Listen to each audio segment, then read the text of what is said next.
It is often known that heart disease is a disease of the rich, but nowadays this dictum has changed. Heart disease can affect anyone, whether it is rich or the poor or any caste, creed or class. And it was also known that it affects only men, but nowadays even women are affected. So now the dictum is that if you have a heart, then you can be affected by a heart problem. Now, heart disease was known as disease of the rich because it is an expensive disease to treat. It is not like cough, cold, fever where you just have to visit a family doctor or take some antibiotic and the story is over.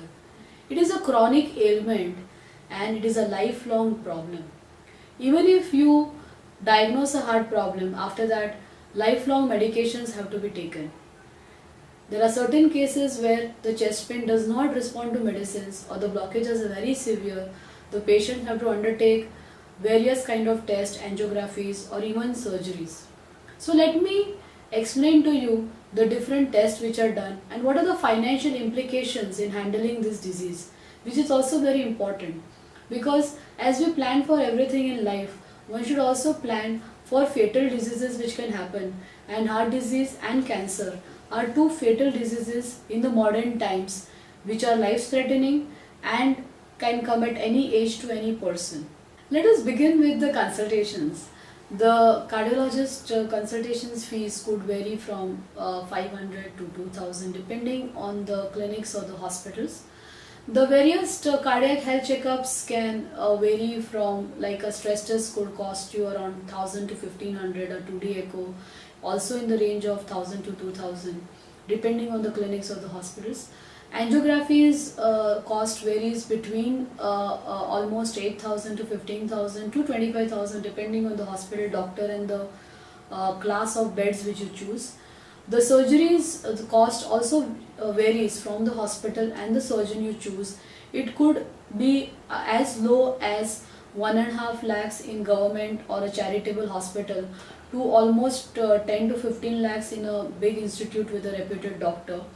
The average packages of bypass surgeries with a good hospital and a good doctor is around 5 lakhs.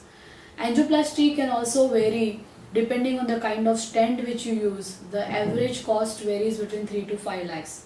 So as you see that it is a disease which really involves a huge amount of money, especially for a middle class common man, because it is not a planned expense. See, nowadays even if we have to marry a daughter, which all of us start saving the money as soon as the daughter is born, start collecting the gold for her, because it is a planned expense. You know that 20 years later we have to do it as soon as the child is born. Even the child's education is being planned. But the same kind of planning also has to be done for ailments. Mediclaim or insurance is definitely an answer. But we are seeing that there are issues even with insurance. Sometimes the insurance don't play completely. It also depends on the pre-existing conditions and what is your claim amount. Most of the patients which we see are having like insurance of 50,000 or 1 lakh or 1.5 lakhs. If at all you are getting insured, then minimum 5 lakh insurance is something which has to be done, because that will help you in any kind of an eventuality or a hospitalization. That is an adequate amount in the modern times.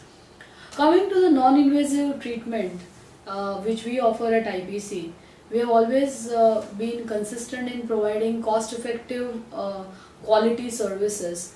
Our treatment cost varies between 1 to 1.5 lakhs, which is over a period of 1.5 to 2 months, where we do all the diagnostics, quality monitoring, treatment, before and after test.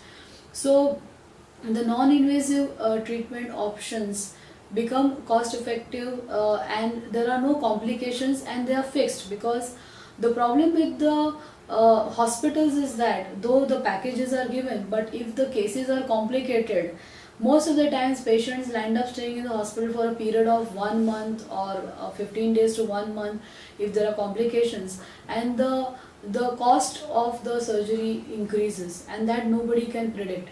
Even patients with low pumping of the heart, they are always at high risk for surgeries, and even post surgery the hospital stay is longer. So one best part about the non-invasive treatment is that it is cost effective as the cost is controlled and there are no hidden costs and the over costs which are there. And since the body is intact, there is no risk of complications or wound healing and antibiotics and all those things. Only medicines related to heart are administered, so even the medicine cost comes down. This was a surgical aspect, but another important aspect is the prescription medicines. An average prescription cost around 2 to 3,000. Sometimes in complicated cases it goes to 6 to 10,000 a month. At IPC, we help our patients through our consultations and cardiac rehab programs to cut down the medicine cost. It brings reduction in the medicine because when you follow these programs, the patients respond so well that the need only is not there. Whenever required, we give medicine. It is not that because of the cost we don't give medicine, but it is because of the good and the positive lifestyle where the reduction happens. So I hope you have got adequate information about the various financial implications which are involved in treating a heart ailment, and hope this will help you to manage your finances better and wiser. Thank you.